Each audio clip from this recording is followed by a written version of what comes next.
मंत्री सुधीर भाऊ मुनगंटीवार आपल्या सोबत आहेत. भाऊ, राहुल गांधी यांनी एक ट्विट केलेलं आहे. ते असे म्हणतात की संसदेमध्ये माझं भाषण जे आहे ते खूप गाजलं आणि त्यामुळेच आता मला ईडीची भीती वाटते. ईडीचे अधिकारी कधीही माझ्या घरी येऊ शकतात, असं त्यांनी एक ट्विट केलंय.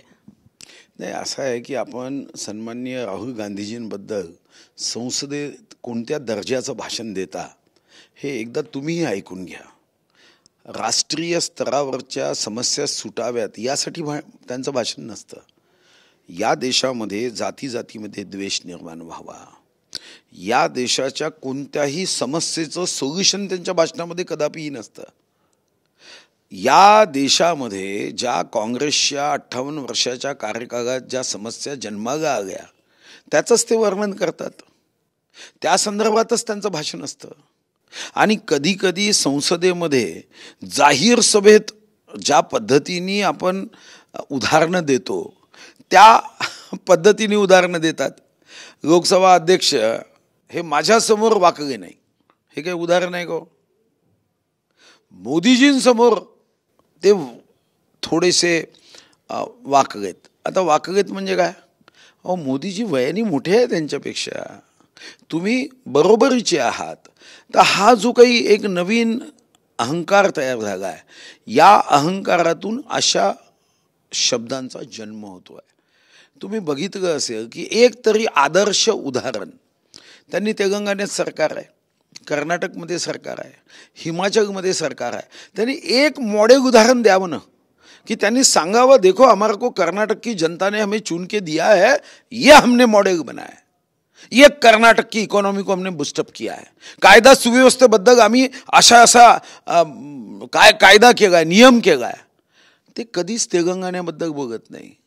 कर्नाटकमध्ये पेट्रोल डिझेलचे दर वाढलेत, एक शब्द बघत नाही. तुम्ही आश्वासन दिलं होतं, मग का राज्याचा कर वाढवला तुम्ही? एकीकडे तुम्ही पेट्रोल डिझेलच्या बाबतीमध्ये इतका हंगामा केला आणि हंगामा केल्यानंतर मग कर्नाटकमध्ये तुम्ही का वाढवलं याचं उत्तर तर द्यावं लागेल. तुम्ही खटाखट 8,500 रुपये आम्ही देऊ सांगितलं.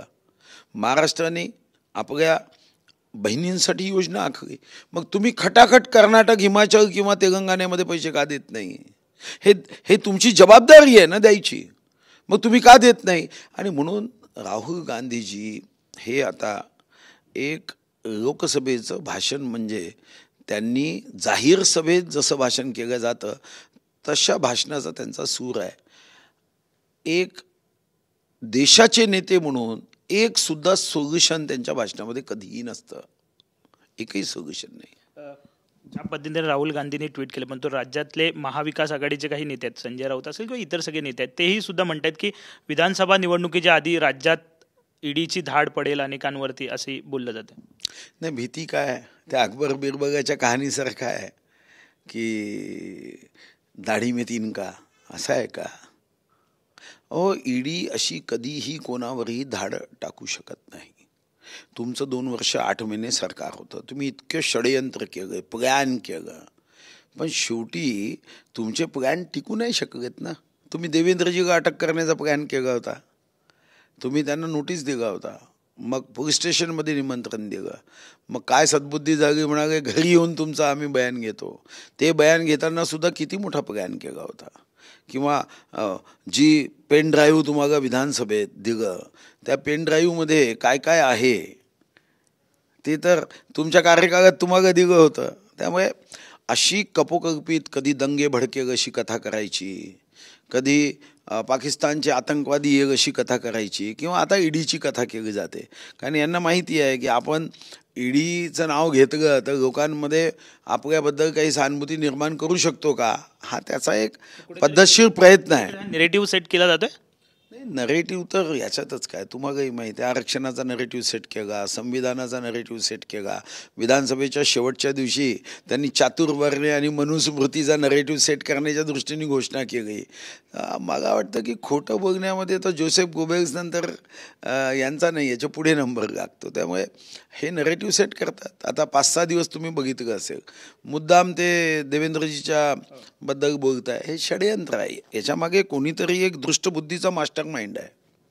दुसरा एक प्रश्न असा आहे की शरद पवार आता नवीन तरुण चेहऱ्यांना जी आहे ती संधी देत आहेत, परंतु धर्माबाबा अत्राम असं म्हणत आहेत की शरद पवारांनी आधी आम्हाला फोडाफोडी शिकवली, आता ते स्वतः घर फोडत आहेत, आमदारांच्या काही पुत्रांना गळ्याला लावत आहेत, आमदारांच्या मुलांना गळ्याला लावलं जात आहेत. त्याबद्दल तुमचं काय मत आहे? नाही, माझं याच्यावर मत नाही. कोणी कोणत्या पक्षांनी कोणाला तिकीट द्यावी, स्वतःच्याच कुटुंबातल्या सर्व सदस्यांना द्यावी की देऊ नये, मला वाटतं की तो त्यांचा अधिकार आहे. जनतेने समजून घ्यायचा आहे की या देशामध्ये राष्ट्रभक्तीची ऊर्जा असणाऱ्या पक्षांना मतदान द्यायचं की कौटुंबिक पक्षांना द्यायचं. मला वाटतं की कोणत्या पक्षांनी कोणाला तिकीट द्यावी हे काही भारतीय जनता पार्टीने ठरवण्याचं काही कारण नाही. हा, आम्ही निश्चितपणे सांगतो की आमच्या पक्षामध्ये आम्ही कार्यकर्त्यांना तिकीट देतो. परिवारवाद हा आमच्या पक्षामध्ये आम्ही मान्य करत नाही. आरोप केलाय घरफोडी करतायत. नाही, मग हे नवीन काय? तर धनंजय मुंडेंना केलं तर काही नवीन काहीतरी अशी गोष्ट घडली असं तर काहीच नाही आहे. गोपीनाथ मुंडे साहेब होते आमचे नेते, त्यांचं घर फोडगंच होतं ना. पक्ष फोडगा, काँग्रेस कोणी फोडगा, 25 मे 1999 का. तर काही हे काय नवीन आहे असं तुम्हाला, म्हणजे काहीतरी नवीन तर नाहीच आहे. हे तर नेहमीची सवय आहे त्यांची. भाजपवर आरोप केला जात होता फोडाफोडीचं राजकारण. नाही, हेच तर आश्चर्य आहे ना. उलटा चोर कोतवार को डाटे, हे मूर्तिमंत उदाहरण आहे. तुम्ही पक्ष फोडगा, तुम्ही शिवसेना फोडून तेव्हा आमदार तुमच्या पक्षामध्ये घेतले, तर तेव्हा फोडाफोडी नाही.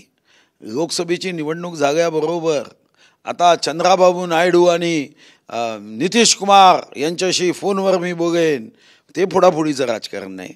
पण आमच्याकडे तुमच्या पक्षाचे लोक आलेत तर ते फोडाफोडीचं राजकारण.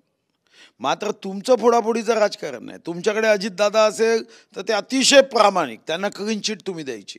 आमच्याकडे आले की मग म्हणायचं हे काय ड्राय क्लीन मशीन आहे का. मला वाटतं की सत्तेसाठी काही पण हे यातून दिसतं. दुसरा एक मुद्दा असा आहे की सुप्रिया सुळेने अजितदादांवरती आरोप केले आहेत. अजितदादा वेषांतर करून गेले होते, हा गुन्हा आहे. त्यांनी म्हटलंय की कुठेतरी कारवाई झाली पाहिजे. एक मुद्दा समोर आला होता की अजितदादा जेव्हा दिल्लीत भेटायला जायचे तेव्हा वेषांतर करून जायचे, हा गुन्हा आहे असं त्यांनी म्हटलं आणि त्यांच्यावर कारवाई झाली पाहिजे असं सुप्रिया सुळेने म्हटलं. आता त्या ज्ञानी आहेत तर कोणत्या सेक्शनमध्ये गुन्हा आहे सेक्शन सांगितलं का, तर मला वाटते गुन्हा दर्जही होईल. सेक्शन सांगावं लागेल ना की कोणते कपडे कोणी घालावे, काय कपडे घालावे, याच्यात IPC मध्ये काही गुन्हा असेल. अरे कोणी कपडे काय घालतात, गॉगल काय घालतो, याला मला वाटतं की मागा तेवढी कदाचित अल्पज्ञानी असेल, पण सेक्शन नाही आहे असा कोणताच की तुम्ही कपडे कोणते घातले म्हणून तुमच्यावर गुन्हा दाखल होतो. अहो, गुन्हा तुम्ही संविधान किंवा IPCच्या एखाद्या सेक्शनच्या विरोधात एखादी कृती करता तर तो गुन्हा होतो. मला वाटतं की कपडे कोणते घातले आणि काय घातले याच्यावर अजून तरी गुन्हा नाही आहे. एक शेवटचा प्रश्न. संजय राऊत असे म्हणाले आहेत की भाजप फक्त हिंदुत्व मतं असं वारंवार बोलत आहे. भाजपनी फक्त राजकारणासाठीच हिंदुत्व वापरलं. असं आहे, आता स्वर्गीय हिंदू हृदय सम्राट बाळासाहेब ठाकरे माझ्या तमाम हिंदू बंधू भगिनींना म्हणायचं, तर संजय राऊत साहेबांचं मत काय त्याच्याबद्दल कधीतरी त्याचं मत विचारा ना. नेहमीच त्यांनी काहीतरी म्हणायचं ना आम्हीच प्रतिक्रिया द्यायच्या, हा कोणता एक नवीन पत्रकारितेचा व्यवसाय जागा आहे. मला वाटतं त्यांना विचारा ना की तुमचं बाळासाहेबांबद्दल हेच मत आहे का, एवढं विचारा. जरांगे पाटील निवडणूक रिंगणात उतरतायत अशी चर्चा झालेली आहे. विधानसभेची चाचपणी त्यांनी सुरू केली. ठीक आहे. नाही, मला वाटतं की प्रत्येकाला अधिकारच आहे ना. संविधानानुसार कोणी निवडणुकीला उभं राहणार असेल आक्षेप घ्यायचं काय कारण आहे. आणि निश्चितपणे प्रत्येकाने उभं राहिलं पाहिजे. जनता बाजूनी असेल तर शेवटी जनता सर्वश्रेष्ठ आहे. जनतेने निर्णय करायचा आहे कोणाचं सरकार यावं. अजितदादा एक म्हणाले की महायुतीचं जागा वाटप जवळपास आमचं फायनल झालेलं आहे. सिटिंग ज्या जागा आहेत त्या सिटिंग जागा त्या पक्षाला मिळतील आणि जिथे सिटिंग जागा असेल आणि जर बदलायची वेळ आली ती सुद्धा आम्ही बदल जो आहे तो समन्वयाने करणार आहोत असं त्यांनी म्हटलं. नाही, त्यांच्या मताशी मी सहमत आहे. साधारणतः सूत्र हेच आहे. ठीक आहे, धन्यवाद. साहजिकच आहे सुधीर भाऊ आपल्यासोबत होते. कॅमेरामॅन रोहन सोबत विनायक डावरुंग, TV9 मराठी, मुंबई.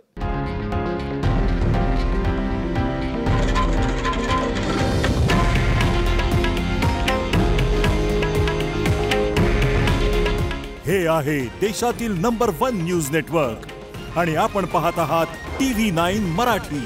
काळजी तुमची, हित महाराष्ट्राचं.